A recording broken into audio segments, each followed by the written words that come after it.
सनत कुमार जी कहते हैं, उस समय शिव जी के गण प्रबल थे और उन्होंने जलंधर के शुंभ निशुंभ और महासुर कालनेमी आदि को पराजित कर दिया।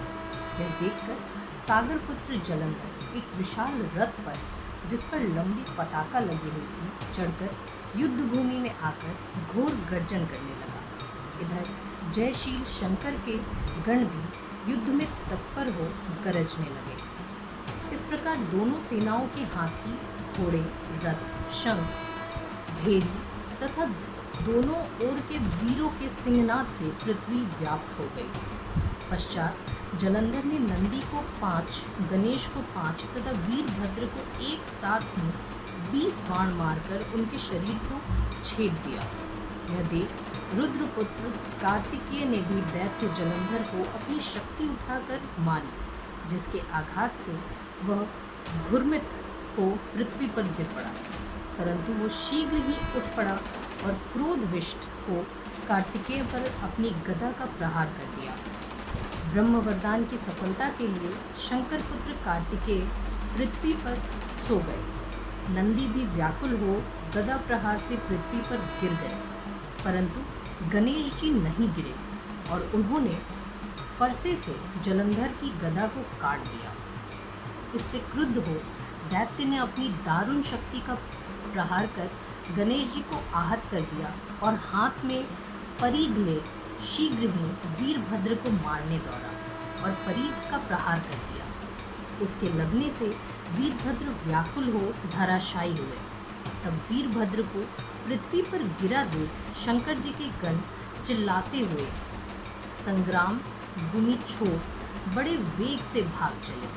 वे भागे हुए गण शीघ्र ही शिव जी के पास आ गए और व्याकुलता से युद्ध का सब समाचार कह सुनाया।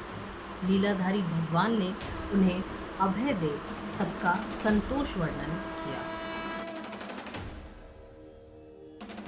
सनत कुमार जी बोले, अब रौद्र रूप महाप्रभु शंकर उन वीर गणों के साथ बैल पर चढ़ के हंसते हुए युद्ध भूमि में आए।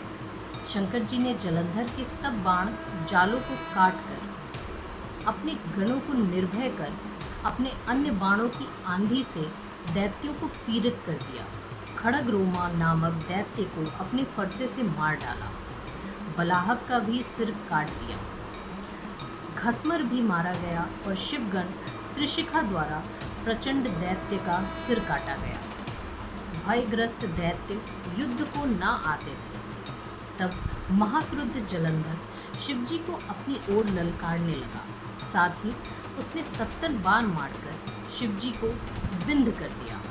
शिवजी उसके बाणों को काटते रहे। उसने समझा कि शंकर मुझसे अधिक बलवान है, अतएव उसने गंधर्वी माया उत्पन्न कर दी।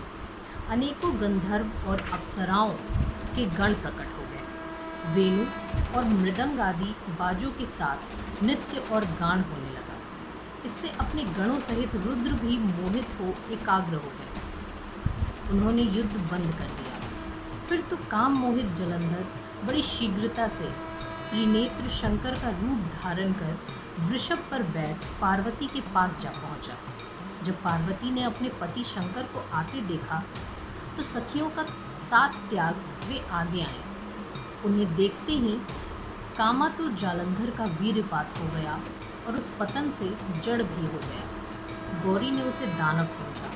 वह अंतर ध्यान हो उत्तर की ओर मानस पर चली गई। तब वहाँ पार्वती को न देख जलंधर फिर शिव जी की ओर लौटा। उधर पार्वती जी ने विष्णु जी को बुलाकर दैत्यराज जलंधर का वह कृत्य कहा और यह प्रश्न किया कि क्या आप इससे अवगत हैं? भगवान ने हाथ जोड़ सिर नवा उत्तर दिया, आपकी कृपा से मुझे सब ज्ञात है। हे माता, अब जो आज्ञा हो पालन करो। जगत माता ने विष्णु जी से कहा, उस दैत्य ने जो मार्ग खोला है उसका अनुसरण उचित है। मैं तुम्हें आज्ञा देती हूँ कि तुम जाकर उसकी स्त्री का पतिव्रत भ्रष्ट करो। वह दैत्य तभी मरेगा। पार्वती जी की यह आज्ञा पाते ही विष्णु जी सिरोद्धार्य कर छल करने के लिए जलंधर की नगर की ओर चले।